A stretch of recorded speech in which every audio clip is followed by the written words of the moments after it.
We Are One is a training program to help build capacity within our Indigenous communities. Also, just trying to lead our Indigenous youth into a greener future. Well, Cheakamus is a pretty special place, and they are in desperate need of a deep energy retrofit of their old cabins so they can last for a long time for the students to continue to have a clean, healthy place to reside. In the winter, it can get pretty cold and chilly. We've heard from many people that it's not very comfortable to sleep in. By improving the air tightness as well as adding exterior insulation to the cabins, it should help to make the cabins more comfortable all year round.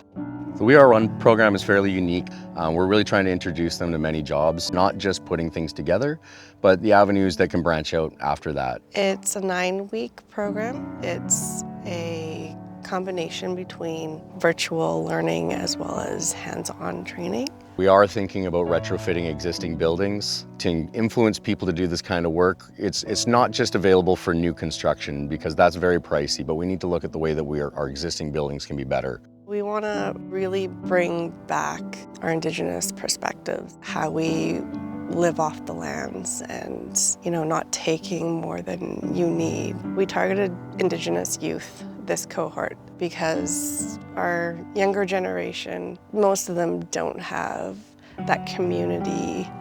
Oh my gosh, I've never been in a longhouse before, so that was a great experience. I haven't really been able to connect with my Indigenous side just because I grew up in a broken home and I never was taught anything about anything. I love getting into this. This is where I feel like I belong, making these things, hearing these stories. I feel very belonged for the first time in years. You're not just learning about construction, you're learning about cultural, Native Indigenous practices, like the cedar weaving we did. Having Native people coming in and telling their experiences, what they've been doing, how they got into what they're doing now. Hearing about other aspects like residential school, 60s scoop. I could sort of relate with my own family. Just hearing somebody else's experience about that touched me a lot. In my experience, the blend of females and men working together, it's like the left and right brain working cohesively, and sometimes we need agility and detail, and I find the women bring that to the table. The young men are excited and they're fast, but this kind of detail work, we need to slow down and be present and work with intent. These girls, it's pretty cool to see that they don't have the barriers that I had at their age. And if we can just keep going generation by generation, younger and younger, eventually we'll get to a place where everyone has equal opportunity. Barb is a warrior, oh my goodness. The stories she's been telling us give me so much inspiration. Maybe one day I could be her. I would love that. There are a lot of barriers that we face as Indigenous people within the trades. It has typically been a cowboy culture within the trades. I feel like it's even more important to get Indigenous youth involved because we're not typically exposed to this training. My community has a lot of condemned and moldy homes. A lot of people come in, make a quick buck, build a cheap house and walk away. But I feel like if we can get the youth involved and we can start building our own homes, we're more likely to put the love and care into it because we know hey, grandma's gonna be living there, or my auntie's gonna be living there, or my children. In my community, we're 85% unemployed, and most communities are like this. Let's start taking ownership. I think it's great that we can actually bring in the Indigenous students and give them an opportunity because we get different opportunities usually in different ways, but sometimes they're not what we really need. I think this is really a path that can really put a lot of Indigenous in the right way. We didn't have a voice, we didn't have a say. Now through reconciliation we have a voice and we have a say. It's not just the government giving it to them anymore. It's them building their own, building capacity and creating that economic opportunity. It makes me feel good that young people in that room today are learning something new, that there's hope, that there's an opportunity, and we don't have to reinvent the wheel. We have to develop a building standard that suits our needs, not their needs. It's like throwing a pebble into a pond and the ripple effect. It's gonna happen, but these kids today, they're the voice of our future. They're the voice of the ones yet unborn. Being out here is so much different than working on a project in like the city. I don't do the best at in-class things, but you put me out into the field and show me what there is to learn. You just do it 100 times over, where there's no written tests or anything like that, and you're still learning way more than you would from sitting there and actually writing a test. Because writing a test and doing something on paper is one thing, and then actually putting it into reality is a completely different factor. We're taping, we're putting insulation in, lots of tools, very hands-on work. I think it's a lot of fun. It's something I definitely didn't think I would enjoy as much. I didn't know exactly what it would be like for me or how I would react to it, and it's something I can see myself doing. I feel like I can actually carry this on through my life and be happy working, actually have a purpose to want to work. So I definitely think it's something to move forward with. 4 years ago when I was 16, I had no construction or any experience at all. 3 years later, I ended up going to BCIT for millwrighting. If I never was a part of this course, I don't know if I would be where I'm at today. Kind of did change my life for good. It's really cool looking at the end product of each day. You can sit back at the end of the day and actually look at what you've done. And it's a really rewarding feeling. When we did the last cabin, it was the first time that I had helped build a structure that also included cultural values.